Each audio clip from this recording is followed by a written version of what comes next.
अस्सलाम वालेकुम, मैं हूं शाहजेब खानजादा। पहले कराची के कचरे पर सियासत होती रही। कचरा किसी ने नहीं उठाया मगर सियासत सब ने चमकाई। जो मसला था वो हल नहीं हुआ, अपनी जगह बरकरार रहा और अब एक नया तनाज़ा उठ खड़ा हुआ है। ये नया तनाज़ा वफाकी वज़ीर क़ानून फ़रोग़ नसीम के बयान के बाद सामने आया है। वफाकी वज़ीर क़ानून चाहते हैं कि कराची के मामले पर आइन के आर्टिकल 149 का इतलाक़ किया जाए। इस तजवीज़ के बाद बहस छिड़ गई है कि ऐसा कैसे मुमकिन है। ये पहली बार नहीं है। इससे पहले सिंध में गवर्नर राज और पीपल्स पार्टी की हुकूमत के खिलाफ तहरीक अदम एतमाद लाने और हुक्मरान जमात में फॉरवर्ड ब्लॉक बनाने की खबरें सामने आती रही हैं। अब एक और नई कहानी सामने आ गई है। फ़रोग़ नसीम का ताल्लुक MQM से है, उनका साथ तहरीक इंसाफ दे रही है।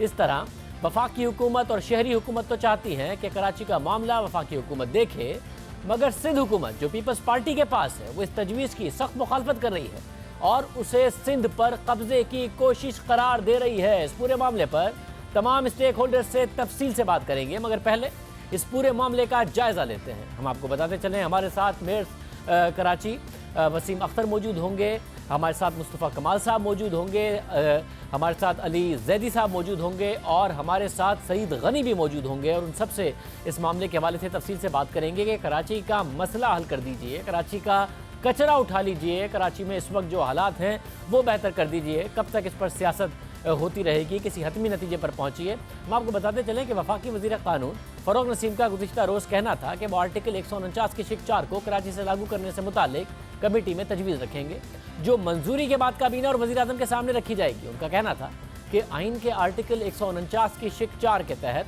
वफाकी हुकूमत कराची के लिए अहकामात जारी कर सकती है।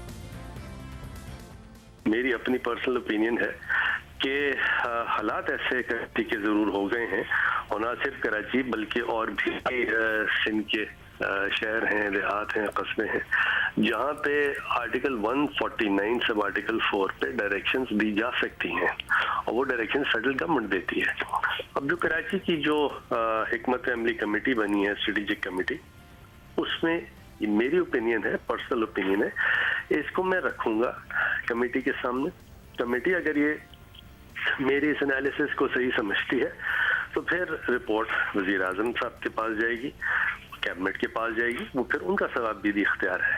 तो अगर 149(4) को जो 18वीं तरमीम बनाने वाले हैं उन्होंने रखा है तो यानी वो आइन का हिस्सा है, और अगर आइन का हिस्सा है तो गैर आइनी नहीं है, गैर आइनी नहीं है तो गैर जमहूरी नहीं है। किसी भी तरह ना गवर्नर राज की बात हुई, ना कोई असेंबली को डिसॉल्व करने की बात हुई, ना कोई ऐसी बात हुई जिससे हमारे जो पीपल्स पार्टी के भाई हैं, बहन हैं, उनको डर होना चाहिए। फ़रोग़ नसीम ने वाज़े किया कि ये उनकी ज़ाती राय है। वो ये तजवीज़ वज़ीर आज़म की बनाई गई कमेटी के सामने रखेंगे। कमेटी गौर के बाद तजवीज़ वज़ीर आज़म को भेज सकती है। अब ये मालूम नहीं कि वफाकी हुकूमत ये तजवीज़ मानेगी या नहीं मानेगी, मगर जो बात फ़रोग़ नसीम ने कही उस हवाले से बयानात तहरीक इंसाफ की जो सिंध की क़यादत है उसकी तरफ से ज़रूर सामने आते नज़र आए। फ़रोग़ नसीम आइन के जिस आर्टिकल का हवाला दे रहे हैं वो है आर्टिकल 149 की शिक 4। आइन की ये शिक कहती है कि वफाकी हुकूमत सूबे को अमन व अमान या फिर मुल्क की इक़्तिसादी ज़िंदगी को किसी संगीन ख़तरे से बचाने के लिए सूबे को उन मामलात पर हिदायत दे सकती है। ऐसा नहीं है कि यह आर्टिकल वफाक को सूबे के किसी भी मामले में मुदाखलत का कहता है, बल्कि साफ अल्फाज में बताया गया है कि हिदायत दी जा सकती है और वो भी मखसूस सूरत हाल में। मगर इस हवाले से वफाकी वज़ीर क़ानून समझते हैं कि अगर सूबे और वफाक के दरमियान तनाज़ा पैदा हो जाए तो फिर मामला सुप्रीम कोर्ट जा सकता है। यानी अगर वफाकी हुकूमत को हिदायत देती है जो सूबा तस्लीम नहीं करता तो इस मामले को सुप्रीम कोर्ट में चैलेंज किया जा सकता है। इस हवाले से आइन के आर्टिकल 184 के तहत सुप्रीम कोर्ट को वफाकी हुकूमत और सूबाई हुकूमत के दरमियान तनाज़े के सिलसिले में इब्तिदाई समात का अख्तियार होगा। यानी किसी भी नीचे की अदालत को नहीं, बराह रास्त सुप्रीम कोर्ट पहला फोरम होगा जो इस समात का इख्तियार रखेगा। मगर आर्टिकल 184 की शिक 2 के तहत सुप्रीम कोर्ट इस मामले में सिर्फ वजाहती फैसला जारी कर सकती है। यानी सुप्रीम कोर्ट की तरफ से महज वजाहती फैसला आ सकता है। यानी तनाज़े के हवाले से आइन क्या कहता है, सुप्रीम कोर्ट ये वाज़े कर सकती है। अलबत्ता इस पूरे मामले पर सिंध हुकूमत का मौक़िफ़ है कि सुप्रीम कोर्ट 1998 के अपने एक फ़ैसले में आर्टिकल 149 के शिक 4 के हवाले से वाज़े कर चुकी है कि वफाकी हुकूमत सिर्फ उन मामलात पर सिंध हुकूमत को हिदायत दे सकती है जो कि वफाक से मुताल्लिक हों। तो क्या अब ये मामला सुप्रीम कोर्ट जाएगा या फिर वफाकी हुकूमत कुछ और सोचने लगी है क्योंकि अगर वफाकी हुकूमत सूबा सिंध को अहकामात देती है तो इस पर अमल दरामद तो सिंध हुकूमत ने ही करना है, और अगर वो अमल दरामद नहीं करती और कोई नया तनाज़ा पैदा हो जाता है तो फिर हतमी इख्तियार सुप्रीम कोर्ट के पास होगा कि कौन सही है और कौन गलत। दूसरी तरफ अगर सिंध हुकूमत खुद चाहे तो वो अपने सूबे के किसी ऐसे मामले पर जिसका ताल्लुक वफाक से ना हो, उसका इख्तियार खुद अगर चाहे तो वफाक को दे सकती है।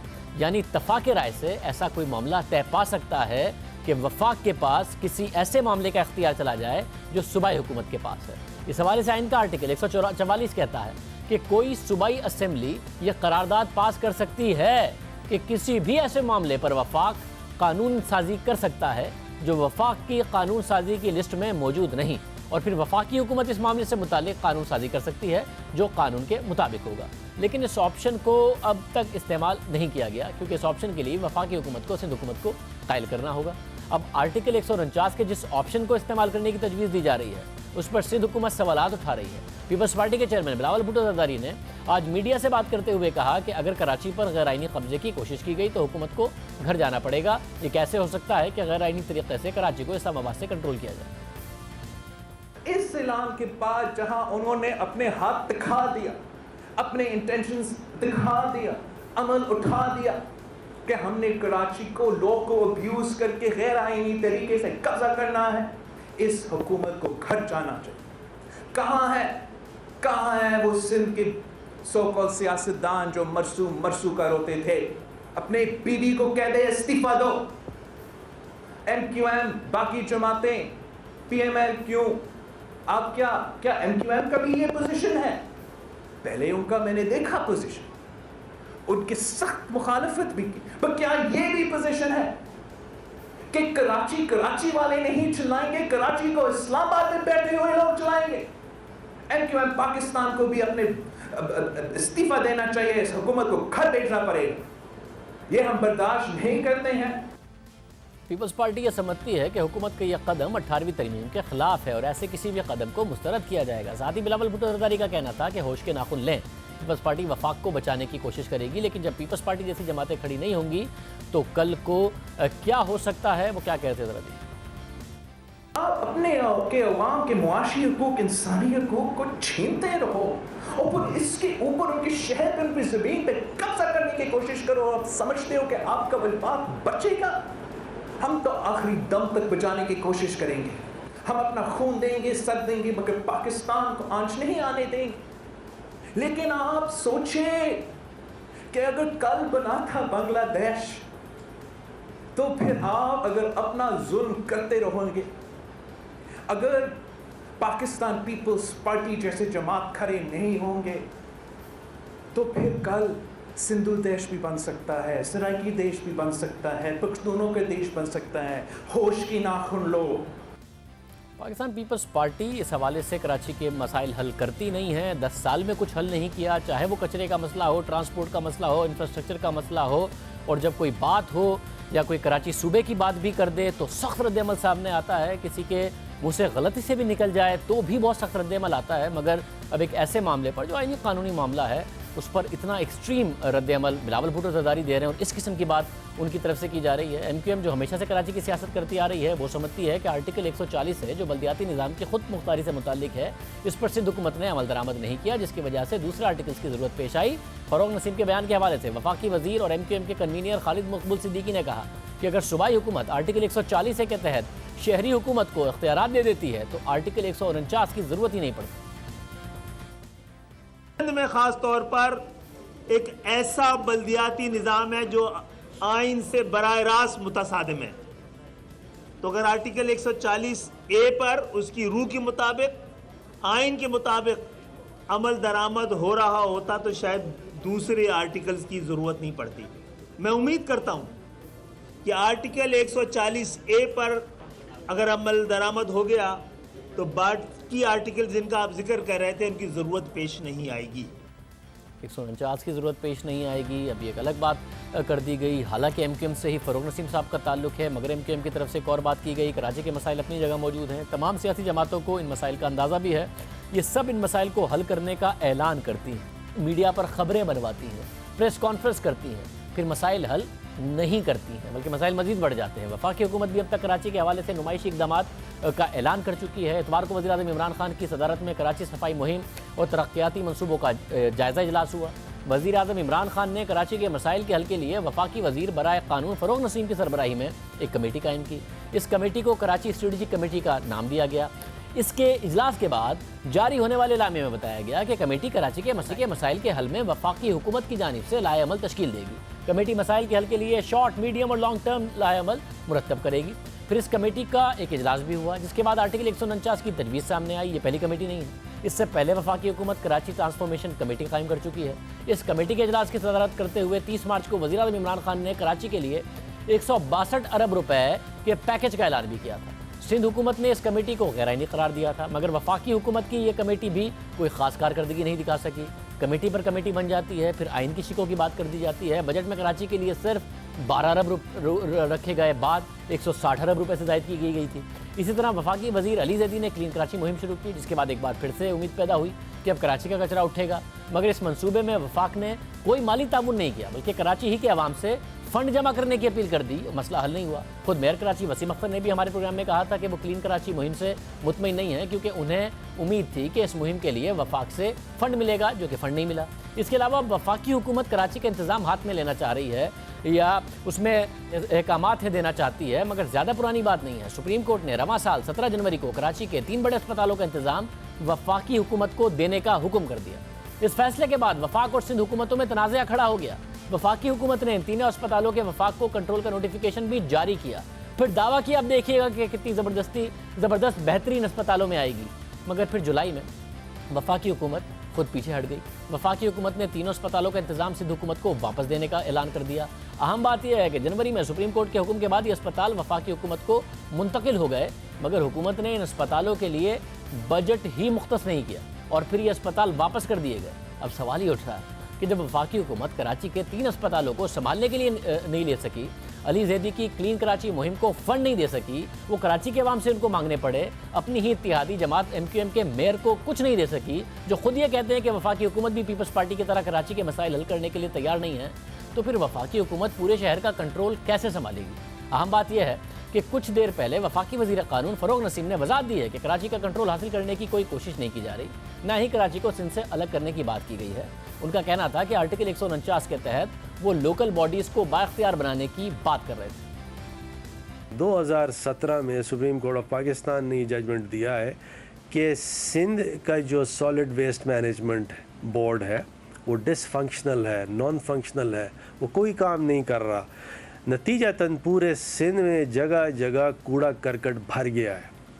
सुप्रीम कोर्ट ये कहता है कि वो सिंध सॉलिड वेस्ट मैनेजमेंट को डिज़ोल्व हो जाना चाहिए और डिज़ोल्व हो के लोकल बॉडीज़ के पास जाना चाहिए। क्या फेडरल गवर्नमेंट ये डायरेक्शन नहीं दे सकता कि सुप्रीम कोर्ट के फलां ऑर्डर को सिंध गवर्नमेंट इम्प्लीमेंट करे ताकि लोकल गवर्नमेंट एम्पावर हो, ताकि सिंध की गरीब आवाम की दादरसी हो? तो ना इस कमेटी का सिर्फ एजेंडा ये है कि किस तरह लोकल गवर्नमेंट जो है एक कचरा कैसे ख़त्म हो, वो उसके लिए ना सिंध को कराची से या कराची को सिंध से अलग करना है, ना कोई उस तरह का एडमिनिस्ट्रेटिव यूनिट बनाना है। तो इस साजिश को समझे कि कोई साजिश तो नहीं कर रहा। पूरी की पूरी कंट्रोवर्सी खड़ी हो गई। एक वजाहत भी फ़रोग़ नसीम साहब की तरफ से दी गई है, मगर कराची के मसले हल होंगे ये सब आपस में ही लड़ते रहेंगे? कराची के अवाम ने इस दफ़ा तहरीक इंसाफ को भी मैंडेट दिया है, जो कि गुज़िश्ता 1 साल से ज़ायद के अरसे में दावे ही करती रही है। तफसील से इस हवाले से हम बात करेंगे। हमारे साथ सईद गनी साहब मौजूद होंगे, आप वज़ीर इत्तलात सिंध हैं। साथ में हमारे साथ अली ज़ैदी साहब मौजूद होंगे, वो कराची मुहिम के हवाले से बहुत ज़्यादा इन रहे।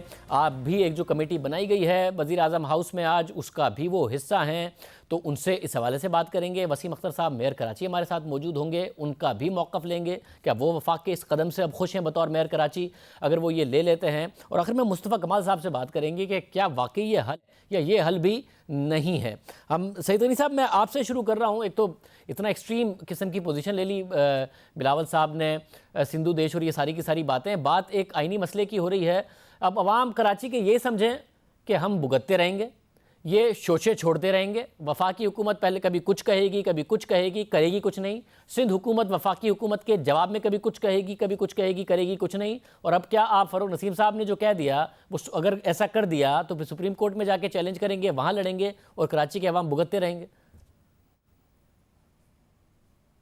देखें, एक तो हमें कोई एतराज़ नहीं है कि अगर आइन के अंदर कोई आर्टिकल है उसको उसकी जो स्पिरिट है उसके मुताबिक इस्तेमाल किया जाए, लेकिन जिस किस्म की तावीलें पेश की जा रही हैं एमक्यूएम के कुछ लोगों की जानिब से, वो बिल्कुल भी आर्टिकल 149(4) नहीं कहता।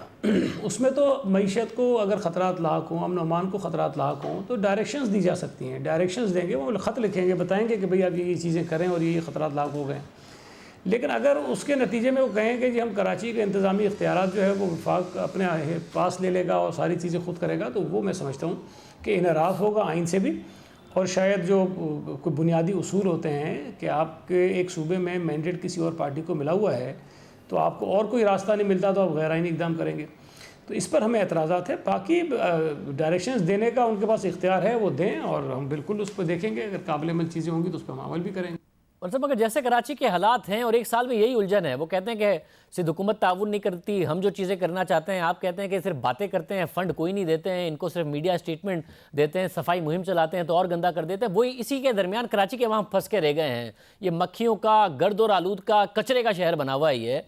तो आपको अगर ये शिकायत है कि वो नहीं करते, तो एक और ऑप्शन है कि आर्टिकल 144 के तहत सिंध असेंबली बाकायदा तौर पर वफाक के लिए करारदाद मंजूर करके दे सकती है कि जी आपको अगर ये कंट्रोल चाहिए, अगर आप चाहते हैं कराची के मामलात को ठीक करना तो आप कर लें। तो क्या आप ये इनिशिएटिव ले लेंगे फिर अगर आपसे नहीं हो रहे? यार मुझे ये बताइए, क्या कचरा उठाने के लिए हम कहेंगे कि नेशनल असेंबली और सेनेट लेजिस्लेशन करे, या सीवरेज की लाइनें ठीक करने के लिए हम कहेंगे कि वफाकी हुकूमत लेजिस्लेशन करे? इसका बहुत आसान हल है। और ये बार बार कह रहे होते हैं कि भाई आपने कराची के लिए 162 अरब रुपए का ऐलान किया है, आप वो 162 अरब रुपए की स्कीमें दें और शुरू करें। पहला साल आपने गुजार दिया और हमें वो कहते हैं जी हम कराची के लिए कुछ नहीं कर रहे हैं। और कह कौन रहे हैं? जिन्होंने खुद 1 रुपया खर्च नहीं किया कराची के ऊपर एक साल में, नॉट अ सिंगल पेनी, और वो हमें कह रहे हैं हमने कुछ नहीं किया। देखिए, कमेटियाँ ज़रूर बनाई हैं, ड्रामेबाजियाँ ज़रूर की हैं, कभी चमकता दमकता कराची के नाम पे, कभी लेट्स क्लीन कराची के नाम पर, कभी कोई और ड्रामा कर दिया। लेकिन इनसे पूछिए कि वफाकी हुकूमत ने कौन सा मंसूबा कराची के अंदर शुरू किया है जिस पर ये कहें कि हाँ हमने ये 5 अरब रुपये, ये 10 अरब रुपये, ये 20 अरब रुपये कराची में खर्च कर दिए। एक साल में कुछ भी नहीं किया है। मैं आपको अपने कुछ बरसों की तफसीलात बता सकता हूँ कि हमने कितना किया है। अभी रिसेंटली मगर अभी कराची के हालात नजर आ रहे हैं, लग रहा है कि आप कराची के कचरे को, कराची के नालों को बंद होने को कोई बहुत बड़ा मसला समझते नहीं कि इस पर लेजिस्लेशन हो। ये मसला बहुत बड़ा मसला है। कराची के लोग बीमार हो रहे हैं, कराची में इस वक्त वबाएं फैल रही हैं। इसमें डिबेट ये है कि पीपल्स पार्टी अगर वफाक कुछ कहे तो कहती है नहीं जी हमारा इख्तियार है, आपको नहीं करने देंगे। अगर बल्दियाती इंतखाबात कराती है तो उनके सारे के सारे इख्तियारात खुद अपने पास ले लेती है, उन्हें भी कोई इख्तियार नहीं देती, ना वफाक को इंटरवीन करने देती है, और मेयर के काम में इंटरवीन करके इख्तियारात अपने पास ले लेती है, और वो सब लेने के बाद करती कुछ भी नहीं है। तो कराची के अवाम को फिर हल बताएं, आप क्या करें वो? यार मुझे शाहजेब मुझे हैरत इस बात पे हो रही है कि देखिए, मैं जवाब दे रहा हूँ, हमारा हर वजीर जवाब दे रहा है, कचरे के भी दे रहे हैं, हम नालों के भी दे रहे हैं। जो हमारा काम नहीं है, जो किसी और का काम है, वो नहीं कर रहे हैं, हम फिर भी कर रहे हैं। आप वफाकी हुकूमत क्यों नहीं पूछती है डीएमसी से? भाई उनके इत्यादी बैठे हुए हैं ना, उनसे पूछे ना। हमें कल कहें कि जी आपकी डीएमसी ने काम नहीं किया, केएमसी ने काम किया नहीं, ये इदारे ख़त्म करो, आप सस्पेंड कर दो उन सबको, क्योंकि अपनी जिम्मेदारियाँ पूरी नहीं कर रहे हैं। ये जिसका इख्तियार है हमारे पास कानून में, लेकिन हम करेंगे तो एमक्यूएम को शोर मचाएगी कि हम जीते हुए लोग थे, हमें आपने जो है वो हटा दिया। तो बेसिकली मैं ये नहीं कह रहा कि इशू नहीं है, मैं तो कह रहा हूँ इशू है। लेकिन आप जिस जमात को, जिस हुकूमत को हिट कर रहे हैं, टारगेट कर रहे हैं, वो दुरुस्त जगह नहीं है। अगर कारकर्दगी देखनी है तो मुझे बता दें ना कि पंजाब की हुकूमत की कारकर्दगी कितनी आला है। भाई कोई एक काम बता दें, KPK की हुकूमत का कोई एक काम बता दें।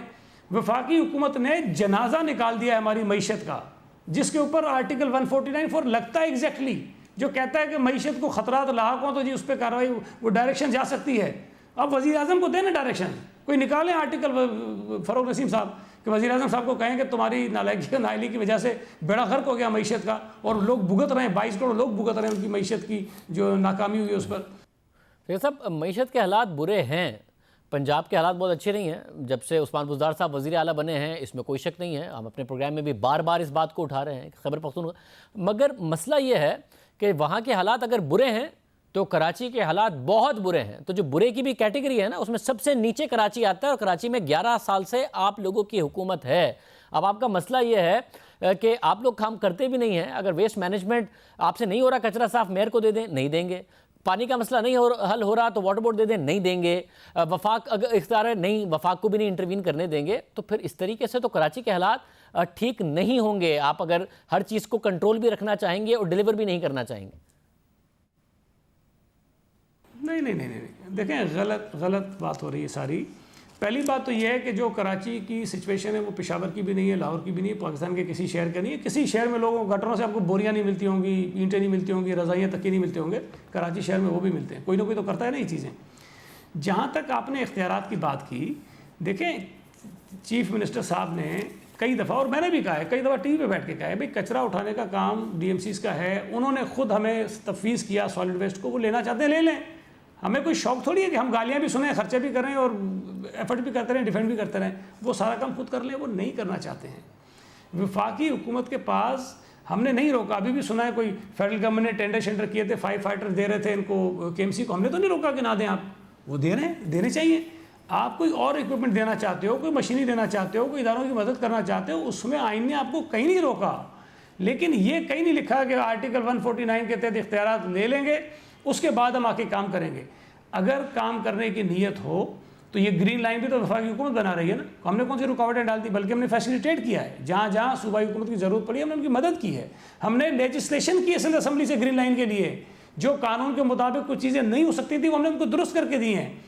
जो काम हम वर्ल्ड बैंक के थ्रू या IDB के थ्रू कर रहे हैं, एक साल तक हमारी स्कीमें ECNEC और CDW में फंसी रही हैं। अभी पिछले हफ्ते जाके वो क्लियर हुई हैं, येलो लाइन, रेड लाइन, और जो वाटर एंड सीवेज बोर्ड की हमारी KWSSIP की जो प्रोजेक्ट है उस पर। तो हम तो कराची में ख़ास तौर पे कर भी रहे हैं, और अगले 3-4 बरसों में $2 अरब से ज़्यादा हम खर्च कर रहे हैं कराची में, जिसमें वर्ल्ड बैंक का ताउन भी शामिल है और एशियन डेवलपमेंट बैंक का ताउन भी शामिल है, जिसमें वाटर एंड सीवेज की पूरा इंफ्रास्ट्रक्चर की रिहेबिलिटेशन है। कराची में 2 बड़ी ट्रांसपोर्ट की लाइनें हैं और बहुत सारे काम है जो हम करने जा रहे हैं कराची के अंदर। तो वफाकी हुकूमत भी आए, कराची से उनको हमदर्दी है, कराची से उनको सीटें मिली हैं, तो वो कराची के लिए पैसे लगाएं।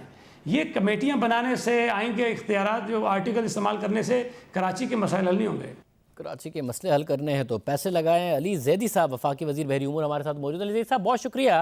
अली जैदी साहब, जो प्रोजेक्ट पहले वफाक के तहत चल रहे हैं कराची में, उनको भी पूरा किया नहीं है, और फिर कभी कोई बात कर देते हैं पैसे देंगे, कभी कचरा साफ। अब आर्टिकल 149 की बात फ़ारूक नसीम ने कर दी, उसके बाद एक कमेटी के इजलास यहाँ सिंध में हो रहे हैं, फिर एक इजलास आज प्राइम मिनिस्टर हाउस में हुआ, उस मीटिंग के बाद एक और एलामिया आ गया, एक और कमेटी बन गई, आप उसको हेड करेंगे। तो ये कोई क्या वे फॉरवर्ड है? ये कमेटी खेल रहे हैं, किस तरीके से आगे बढ़ना है आपने कराची के लिए? देखिए शाहजेब, बात यह है कि हमने जो भी करना है कॉन्स्टिट्यूशन और कानून के दायरे में रह के करना है। अगर फारूक नसीम साहब ने आर्टिकल 149 की बात की तो आर्टिकल 149 पाकिस्तान के ही कॉन्स्टिट्यूशन में है ना, किसी और गैर मुल्की को। That is one option, it is not, ये नहीं कह रहा कि फाइनल है। हमारे कोई भी चीज अगर हम करेंगे, हमें सिंध गवर्नमेंट, प्रोविंशियल गवर्नमेंट को ऑन बोर्ड लेना होगा, लोकल गवर्नमेंट को ऑन बोर्ड लेना होगा। और कराची में आप भी रहते हैं, मैं भी रहता हूँ, कराची के इश्यूज सॉल्व तो नहीं हो रहे। एक स्टॉप गैप अरेंजमेंट अगर अली जैदी आगे करके FWO को मिला के नाले साफ कर दे तो वो नाले में चले, बारिश हुई और सैलाब नहीं आया, लेकिन कचरा उठा के हम एक दफा डाल दें, लेकिन 13,000 टन तो उसके बावजूद डेली जनरेट हो रहा है, रोडों में पड़ा हुआ है, अभी भी नजर आ रहा है। तो ये तो काम बल्दियाती इदारों का, सिंध सॉलिड वेस्ट मैनेजमेंट का वो है। जो इंफ्रास्ट्रक्चर के प्रॉब्लम्स हैं कराची के, वो सिंध गवर्नमेंट को तो पैसे NFC अवार्ड में मिलते हैं। आगे वो इख्तियार की वो बात करते हैं, मेयर साहब बिल्कुल ठीक है, उनके भी जायज कोई डिमांड्स है, लेकिन उनको भी मिलते हैं। तो ये एक हॉच पॉच है। तो हमने जो कमेटी बनी है, प्राइम मिनिस्टर साहब ने जो बनाई है, स्पेशल मीटिंग भी की, 2-3 कैबिनेट में भी डिस्कशन हुई, एक स्पेशल मीटिंग भी हुई। ये कमेटी सिर्फ स्ट्रेटेजाइज करके देगी कि फेडरल गवर्नमेंट किस तरह हेल्प कर सकती है प्रोविंशियल और लोकल गवर्नमेंट को कि मॉनिटर भी कर सके और डिलीवरी भी हो सके। क्योंकि इन ऑल ऑनेस्टी अभी कोई मॉनिटरिंग है नहीं और साथ साथ डिलीवरी भी नहीं है, लेकिन खर्चा चले होता चला जा रहा है। मतलब मगर ये कमेटी अगर फिर वज़ीर आज़म ने, तो ये जो 149 से हटकर बात हो गई ना, फिर ये जो आर्टिकल 149 है कि कराची के मामलात में फेडरल हुकूमत हिदायत और वो फिर सुप्रीम कोर्ट, तो वो अब नहीं है, ये आप अब कमेटी पर बात आ गई, तो फिर कैसे होगा काम आगे, कैसे बढ़ेगा? तो पहले नहीं, मैं वही कह रहा हूँ ना, 149 एक is also an option but not the only option. मैं ये नहीं कह रहा कि होएगा ही वही, वो भी हो सकता है, कुछ और भी हो सकता है, जो भी बेस्ट में फॉरवर्ड होगा वो होगा ना। मतलब ऑप्शन तो सारे देखते हैं ना आदमी। मतलब ये कोई 13-14 महीने बाद कराची वालों से इतने वादे करके आप लोग अभी ऑप्शंस देख रहे हैं कि हम देखेंगे, कमेटी से हो, आर्टिकल 149 से हो, इम्प्लीमेंटेशन कैसे हो, जो वफाक के ऑलरेडी प्रोजेक्ट हैं उनका क्या हो। इतने टाइम बाद फिर ये वाज़े है ना कि आप लोग नाकाम हो गए हैं कराची के हवाले से। आप डिटरमिन ही नहीं कर पाए कि किस तरीके से वफाक कराची के अवाम की मदद कर सकता है। इतनी बड़ी बड़ी अनाउंसमेंट करते हैं, कभी कुछ इफ्तिताह कर जाते हैं, वज़ीर आज़म जब जाते हैं इतनी बड़ी बड़ी बात कर जाते हैं, मगर उसके बाद करते कुछ नहीं है, एफर्ट नज़र नहीं आती है। आप तक ने जो अपनी सफाई मुहिम शुरू की उसमें भी वफाक ने पैसे नहीं दिए। आपने कराची के अवाम से कहा कि भाई FWO के लिए पैसे दें ताकि मुझसे सफाई करा लें। मैंने FWO की मदद ली। FWO वफाक का एक पाकिस्तान आर्मी का इदारा है और ये काम कोई और कर नहीं सकता था। वफाक से कोई फंड रिलीज कराने के लिए पूरा प्रोसेस है। मेरे पास 8-10 दिन थे, मैंने किसी से मांगा नहीं, कि लोगों ने मुझे खुद आके कहा। अभी बैंक वालों ने कहा कि हमारे बैंकों की ब्रांचों में पानी आ जाता है, हम भी आपकी मदद करना चाहते हैं, आप नाले साफ कर रहे हैं, तो उन्होंने आके दे दिए। मैं कोई फंड रेजिंग कैंपेन तो नहीं कर रहा, पीपल आर स्पॉन्सरिंग इट, और वो करे। उसके लिए हमें एक अकाउंट चाहिए था, वो हमने खोल दिया। वो KPT और FWO मॉनिटर करता है। फेडरल गवर्नमेंट ने अब जब हमने डिटेल दिए तो 200 मिलियन अभी फेडरल गवर्नमेंट ने हमें दिया है, अभी आया नहीं है। अभी इस मीटिंग में this is only to help, but इस तरह नहीं हो सकता कि हर हफ्ते में 200 मिलियन ले आऊं। एक प्लान तरीके से होगा काम। अच्छा सर, जो बाकी मिसालें हो रही हैं कि तरीके हिसाब से ये नहीं चलता, वो नहीं चलता, उनके ऊपर अगर बात ना करें, मगर जो दूसरी बातें हैं कि तहरीक इंसाफ ने की हुकूमत को सिंध के 3 अस्पताल मिले थे, बाकायदा तौर पर केस लड़ा, जीता, फिर दावे किए कि अब हमें ये मिल गए हैं तो हम ज़बरदस्त कर देंगे इन अस्पतालों को। बाद में बजट आया, बजट में कोई एलोकेशन उन अस्पतालों के लिए नहीं थी, और फिर सिंध हुकूमत से कहा नहीं आप ही ले लें ये अस्पताल, हमने नहीं चलाने। तो 3 अस्पताल तो चले नहीं। शहर का अगर कंट्रोल भी मिल जाए आपको, शहर में किसी तरीके से चीज़ें करने के लिए भी मिल जाए आपको, तो कैसे चलाएंगे 3 अस्पताल? तो सिंध के चला नहीं पाए आप, जो बेहतर भी चल रहे थे उनके कुछ डिपार्टमेंट्स। हालांकि देखिए शाहजेब, होता क्या है प्राइवेट एंटरप्राइज में और गवर्नमेंट में, ये है कि प्राइवेट एंटरप्राइज में आप किसी को बुलाते हो, बोलते हो ये पकड़ो और यू आर फायर्ड। अब 60-70% लोग उन अस्पतालों में इन्होंने सियासी भर्तियां की हुई। एक आदमी को भी आप निकाले, वो जाके स्टे ले लेगा। इतनी गंद है, उससे बेहतर है कि नया बना ले। सर मगर ये बात पता थी ना अस्पताल लेते हुए और बड़े बड़े दावे करते हुए कि 3 अस्पताल अब देखिएगा हम कितना ज़बरदस्त कर देंगे, वापस देने पड़ गए। तो कराची के तो हर डिपार्टमेंट का फिर यही हाल है। तो अगर आपको कराची भी मिल जाए चलाने के लिए किसी भी तरीके से कोई भी चीज़ करके, तो कराची में भी फिर आप यही कह रहे होंगे कि भाई यहाँ तो सारी ओवर स्टाफिंग है, अगर किसी को निकालें तो वो चला जाता है, कराची भी हम वापस करते हैं, हमसे नहीं चल रहा, तो फिर यही होगा। हर महकमे में, मेरी अपनी वजारत में भी, मैं आपको एक्सेप्ट करता हूँ कि एक जो प्रोसेस है हुकूमत के अंदर, वो विम्स के और मिनिस्टर के विम्स पे नहीं चल सकता। एक प्रोसेस के थ्रू चलता है। वो प्रोसेस को वेल डिफाइंड होना चाहिए ताकि वो वेल ऑयल्ड मशीन की तरह चले। अभी जो जैसे नवाज शरीफ साहब प्राइम मिनिस्टर थे, आप बताइए कितने एयरपोर्ट अनाउंस करके चले गए। वो हर जगह ठट्टे से लेके बनू तक एयरपोर्ट अनाउंस कर देंगे, एक भी नहीं बना सके। इसलिए नहीं बना सके कि एक प्रोसेस है। KPT में आए और वो खाका नबाशी साहब जलसा किया, 1 महीने का बोनस अनाउंस कर दिया। भाई साहब, मैं नहीं अनाउंस कर सकता, बादशाह तो नहीं हूं, मैं मिनिस्टर हूं। अगर मैं कुछ करना चाहता हूं, मैं KPT के बोर्ड को बोलूंगा कि वो उसको वेट करके फिर करे। एक प्रोसेस है। जो मुझे पैसे लेने पड़े इसलिए प्राइवेट एंटरप्राइज से कि मेरे पास 8 दिन रह गए थे और मुझे नाले साफ करने थे, और जो काम हमने 6 करोड़ रुपए में किया, वो KMC को 50 करोड़ रुपए मिले। वो whatever reason they could not do it, except कि नासिर अली शाह ने फ्लोर ऑफ द हाउस कहा कि हमने 50 करोड़ रुपए दिए, हमने 6 करोड़ में कर दिया।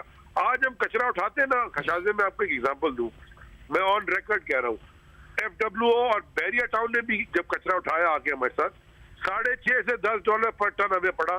डिपेंडिंग कि हमने गीला उठा के फिर सुखाया, जीटीएस पर सुखा के लैंडफिल में लेके गए। कितना सर? और जो डायरेक्ट ले गए वो $6.5 में। इनका $27-28 पर टन कॉन्ट्रैक्ट है। मुझे बताएं, इस तरह की लीकेज जब होती है तो फिर आपको फ्रेमवर्क्स बड़े सीरियसली देखने पड़ते हैं।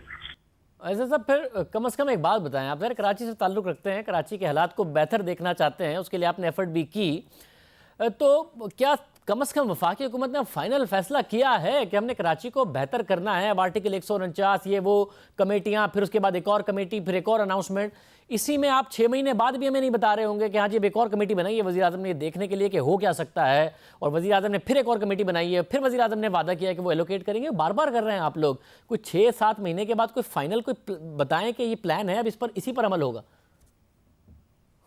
नहीं, इंशाल्लाह 2 हफ्ते साजिब 2 हफ्ते दिए कमेटी को प्राइम मिनिस्टर ने। विद इन 2 वीक्स ये कमेटी अपनी रिटन रिकमेंडेशन प्राइम मिनिस्टर के सामने रखेगी।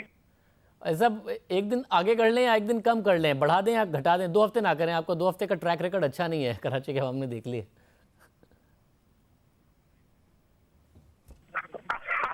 मैंने 2 हफ्ते कहे थे लेकिन 7 दिन में नाले साफ किए। लेकिन मैं एक बात जरूर कहना चाहता हूँ कि इर्रिस्पेक्टिव ऑफ दुनिया जो मर्जी कहती रहे, गुज्जर नाला नहीं डूबा, महमूदाबाद नहीं डूबा, औरंगी टाउन नहीं डूबा, खुदा की बस्ती नहीं डूबी, सादी टाउन नहीं डूबा, 55 मिलीमीटर की बारिश में डूबा, 10 दिन बाद 175 से 190 मिलीमीटर में नहीं डूबा, 190 मिलीमीटर की बारिश में नहीं डूबा। मैं शुक्रिया इसलिए जरूर अदा करना चाहता हूँ कि सारे चैनल से इंक्लूडिंग जियो दबा के सपोर्ट की और एक्सपोज भी किया और मेरी सपोर्ट भी की, और जहां हमारे से गलती हो रही थी क्रिटिसाइज भी किया। ये मैं एक्चुअली शुक्रिया अदा करना चाहता हूँ सबका, जिन्होंने क्रिटिसाइज किया उनका भी, क्योंकि कोई ना कोई चीज हमारी रह गई थी, उन्होंने हमें बता दिया, तो हम इसको परमानेंट सोल्यूशन की तरफ लेके जाएंगे। बहुत शुक्रिया। अली जैदी साहब हमारे साथ मौजूद थे, अब कह रहे हैं मुस्तकिल हल की तरफ लेके जाएंगे। मेयर कराची वसीम अख्तर हमारे साथ मौजूद हैं। वसीम अख्तर साहब बहुत शुक्रिया। वसीम साहब, आपने ज़ाहिर है सिंध हुकूमत से नहीं गिले किए हैं, आपने वफाकी हुकूमत से भी गिला किया था कि ये भी संजीदा नहीं है कराची के मसले को हल करने के लिए, फ़ंड का वादा करते हैं देते कोई नहीं है। अब ये आर्टिकल की बातें, फिर कमेटी, कोई संजीदगी आपको वफाकी हुकूमत की नज़र आ रही है और आप समझते हैं यही वे फॉरवर्ड है जिसका फ़रूक नसीम साहब जिक्र कर रहे हैं, या फिर जिसका अली जैदी साहब जिक्र कर रहे हैं? देखिए, ये जो कमेटी और फरोग नसीम साहब ने अनाउंस किया है आर्टिकल 149(4), ये एक एक्सरसाइज तो हो सकती है क्योंकि आर्टिकल मौजूद है आइन में, इसका इस्तेमाल हो सकता है, एक डायरेक्शन फेडरल गवर्नमेंट दे सकती है कि अपने मामलात बेहतर करें।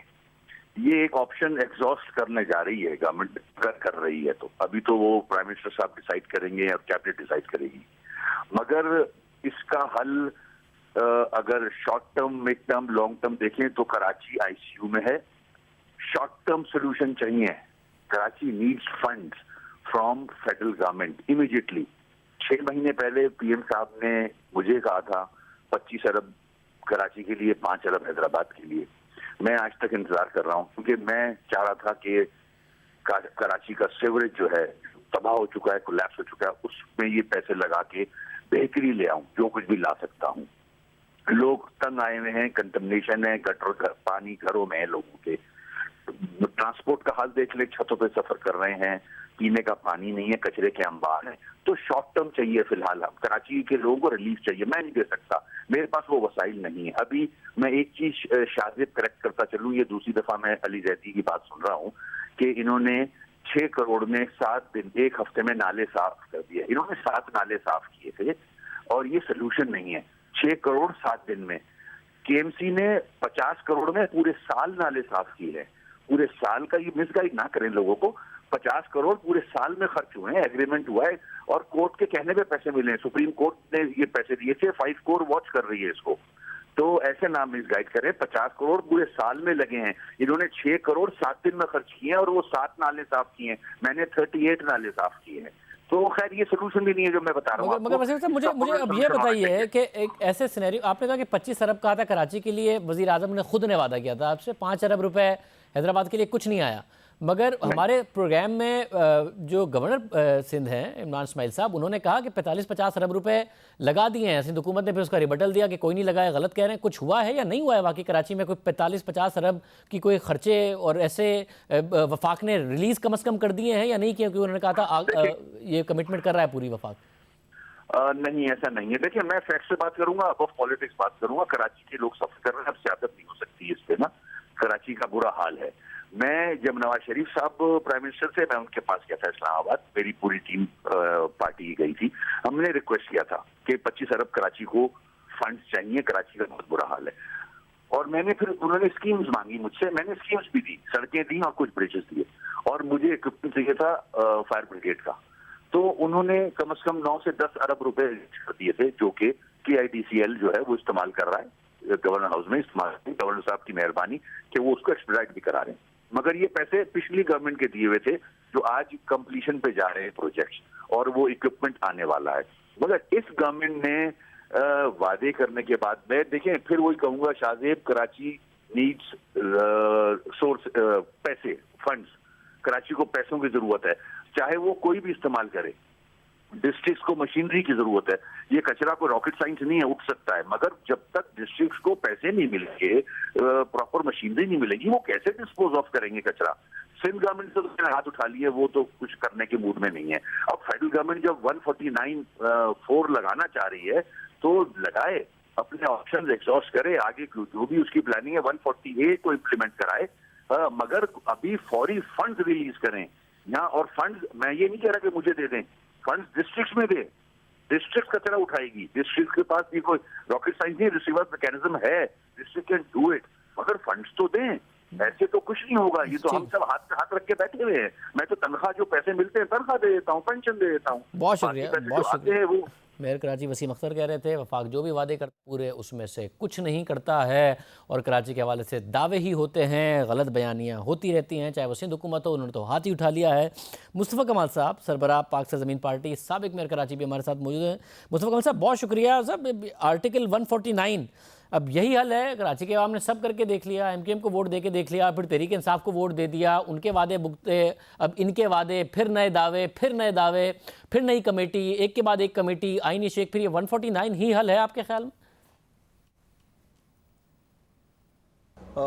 शाजिब भाई, ऐसा है कि मैं फ़रूक नसीम साहब भाई हैं हमारे, और अच्छे बैरिस्टर हैं, और मैं उनकी इंटेंशन पे क्वेश्चन नहीं करता, लेकिन माजरत के साथ ये कराची के मसले का हल नहीं है। और जितनी भी मैंने अभी तक उनकी गुफ्तगू सुनी है, और मैं भी ये देख रहा था कि शायद इसमें कोई हल निकल पाए।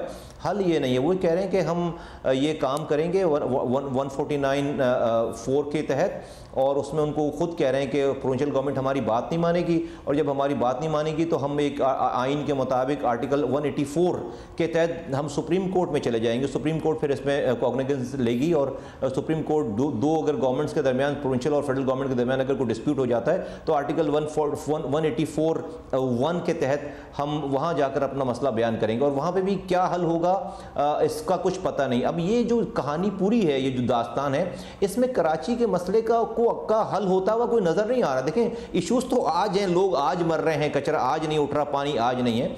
मैं समझता हूं कि ये ठीक बात नहीं। और फिर जो मैं बार बार कहता चला आ रहा हूं कि भाई ये जो सॉलिड वेस्ट मैनेजमेंट का जो इशू है, जो सिटी गवर्नमेंट के पास है, उससे तो फिर सिर्फ नजर हो जाएगी ना बात के। वही कहेंगे भाई सारा मसला भी ये आइन में ही मौजूद है, तो मेयर को कोई कुछ ना पूछे, डिस्ट्रिक्ट को कोई कुछ ना पूछे, सॉलिड वेस्ट मैनेजमेंट को कोई कुछ ना पूछे, तो ये बात ठीक नहीं है और इसका हल नहीं है। इसकी वजह से पीपल्स पार्टी को मौका मिल रहा है, वो प्रोविंशियल वो सिंध कार्ड खेल रही है, वो जाकर सिंध के अंदर। आपने आज भी पीपल्स पार्टी के लोगों के बयानात और उनके चेयरमैन के भी बयानात सुने होंगे। तो मुझे इसमें हल नज़र नहीं आ रहा। हल ये है कि कराची, पाकिस्तान में जो 18वीं तरमीम आपने की है, उस 18वीं तरमीम को तरमीम करने की जरूरत है। मैं उसको रोल बैक करने की बात नहीं कर रहा, मैं उसको फर्दर डिवॉल्व करने की बात कर रहा हूं। इशू वहां है। फरूक नसीम भाई को मेरी अगर राय माने तो इस चीज पे कैंपेन चलानी चाहिए MKM को और PTI को, कि आओ जो हाफ हार्टेडली जो डिवॉल्व हुआ है 18वीं तरमीम के तहत, इसको और फर्दर डिवॉल्व करते हैं और आइन में एक चैप्टर ऐड करते हैं लोकल गवर्नमेंट का, और सब इसके ऊपर एग्री करेंगे। जो सब तमाम पावर्स एंड मनी आकर पार्क हो जाती है सारी चीजें, वफाक से सूबे में आके और नीचे आप एनएफसी अवार्ड के बाद पीएफसी अवार्ड नहीं देते और पावर नहीं देते। इसको डिस्ट्रिक्ट में ले जाने के लिए 18वीं तरमीम में मजीद तरमीम करने की जरूरत है और वजीर आजम को वो लेकर कराची आए। यही बात जो वो आर्टिकल्स आइन के मुताबिक कह रहे हैं कि वो कोर्ट में जाएंगे और ये काम करेंगे, भाई एक दफा वजीर आजम कराची आ जाएं और सीएम से डायरेक्ट ये बात क्यों नहीं कर लेते और फिर पब्लिकली अनाउंस करें कि भाई वजीर आजम ने सीएम से कराची के मसले पे ये बात की है, ताकि कराची के लोग भी पीएम के साथ खड़े हो ना कि भाई पीएम ने कोशिश कर ली। आप जब मोदी से बात करने के लिए तैयार हैं, आप सालिसी ढूंढ रहे हैं दुनिया भर में, हमारा वजीर आजम मेरे वजीर आला से बात क्यों नहीं करने के लिए तैयार है? तो ये प्रोसेस किए बगैर अगर आप ये आर्टिकल 149(4) की बात करेंगे और 184(1) की बात करेंगे, मैं समझता हूं कि इसमें टाइम जाया होगा और कराची वालों को कुछ भी नहीं मिलेगा इसमें।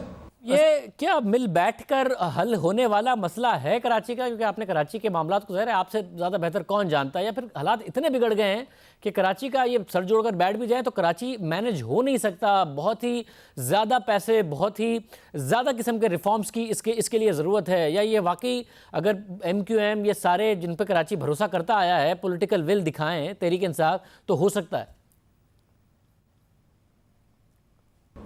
आप दिलचस्प ओनरशिप नहीं है, नहीं, अगर आपको पेन नहीं ले रही है, अगर आपको तकलीफ हो तो आप कोई ना कोई, आप अपने दुश्मन के भी जाकर पैर को पकड़ लेते हैं। अगर आप अगर ओन करें, मेरे घर में कोई प्रॉब्लम खुदा ना खास्ता है, मेरे चाहने वालों को कोई प्रॉब्लम है, तो मैं अपनी अना को रद्द करके मैं अपने घर वालों को, अपने चाहने वालों को, या मेरे जो भी मेरी जिंदगी में जो लोग हैं उनकी तकलीफ को दूर करने के लिए मैं अपने दुश्मन के जाकर पैर पकड़ लूंगा, क्योंकि मुझे उनसे प्यार है, अपने लोगों से प्यार। अगर किसी को शहर वालों से प्यार होता या हो तो खुदा की कसम वो सब चीजें छोड़कर, वो अपनी अना छोड़कर, अपना रुतबा छोड़कर, वो किसी के साथ भी जाकर बैठकर मसाइल को हल करने के लिए तैयार होने की ये अंदिया दे दे। जब वो अंदिया दे देगा तो तमाम मसाइल का शाज़िब भाई हल मौजूद है, इसी सिस्टम में मौजूद है। अगर एक वजीर आजम वजीर आला से बात करेगा, वो सिर्फ भाई उनके वजीर कैंपेन चला रहे, मैंने पहले दिन ये बात की थी कि कैंपेन से शहर ठीक नहीं होगा,